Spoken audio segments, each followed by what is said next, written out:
Hi, I'm Sue from the Wellesley Free Library. Have you been looking for the perfect gift for someone? Or perhaps you would just like to have a list of great titles that you would enjoy during these long winter nights. I have some great titles for the mystery, suspense, and thriller lover. Take a look and see what you think. Let's start with one of my favorite authors, Michael Connelly. He wrote in Law of Innocence. It's the seventh in the legal thriller series that he made featuring Lincoln lawyer Mickey Haller. With this series, you can read a title without reading the previous ones, and this is true of most of the others. But for this book, what happens when the lawyer becomes the accused? Is faced with being framed for the death of a former client, Mickey Haller, along with his legal team, must prove that tuned frame up and a prosecutor that you just love to hate. His life is in danger in prison, not only because of those he put there, but because the coronavirus is taking control in California. How do you run your defense behind prison bars anyway?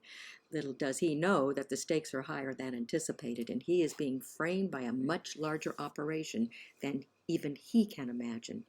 This book is hard to put down, and you will find yourself reading into the wee hours of the morning. Now we're going to move on to something a little less intense with Lions of Fifth Avenue by Fiona Davis. This is an historical fiction title with a mystery woven in. There are actually two stories going on within the cover of this book from two different time periods. One of the main characters, Sadie Donovan, is a librarian, not the old-fashioned caricature of the woman with the bun on her head and the finger at her lips going shh, but a young girl in 1993 who wants to make a mark as a curator at the stately old building of the New York Public Library.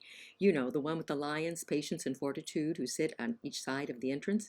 She is connected to the other story with family ties with her grandfather, Jack Lyons, who was the former superintendent of the New York Public Library in the early 1900s, and her well-known essayist grandmother. They lived in the residence apartments within the library. In both stories, in the 1990s and the 1900s, thefts occur of rare manuscripts and first edition books.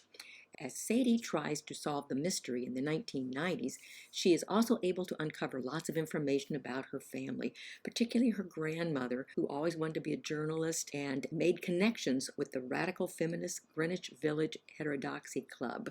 How are the thefts from each time period connected, or are they? The plot slowly unravels, and the surprise ending makes the wait worth your while. Do you know anyone who is interested in the Manhattan Project, the atomic bomb, spies, and a touch of romance all combined in historical fiction? Well, Atomic Love, a story placed in the 1940s and 50s about Rosalind Porter, is for you. Rosalind was a lone female physicist who was working on the Manhattan Project, and she was removed from the project due to lies from a colleague. It just so happens that she had a romantic relationship with his colleague, but she is forced to leave the physics field because of this. Why did he do this to her? She just can't understand it. She may be able to find out, though, when she is approached by an FBI agent who wants her to spy on this man because he is a suspect of traitorous acts. Is she willing to overcome her anger with his former lover and put her life in danger to serve her country? Now on to the last two books, written by authors whose books I never miss, John Grisham and David Baldacci. In A Time for Mercy by John Grisham, he brings back the beloved lawyer Jake Brigance from his original novel, the very first one he wrote, A Time to Kill. It was another legal thriller. Once again, Jake is put in a position of a public defender, this time trying to defend a 16-year-old accused of murdering a well-loved deputy sheriff with local roots. Once again, the accused actually did the deed, but what were the circumstances that brought it about, and how does Jake prove it without money to mount an investigation? Is Jake willing to put his career and family at risk once again to save this young man? This is not quite the well-thought-out novel written by Michael Connelly, but this one is still worth reading. Finally, David Baldacci's Daylight, a suspenseful thriller featuring Atlee Pine, a dogged FBI agent who is obsessed with finding her twin sister. She's taken time off from her regular job with the FBI to continue this search. But in this latest book, Atlee returns to Georgia, where her sister was taken decades ago while the family was in witness protection from a mobster connected to the case her mother was to testify in. When her sister was abducted, Atlee was severely injured and managed to survive. When she arrives in Georgia, she gets in the middle of an investigation by military investigator John Puller.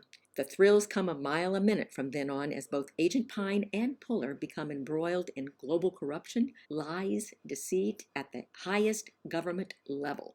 What will be the impact on the government and on them? Breathtaking suspense that will keep you enthralled to the very end. I hope that you will find, as I did, something here to present to friends, family, or just to yourself to help you while away the winter evenings and endure the COVID restrictions.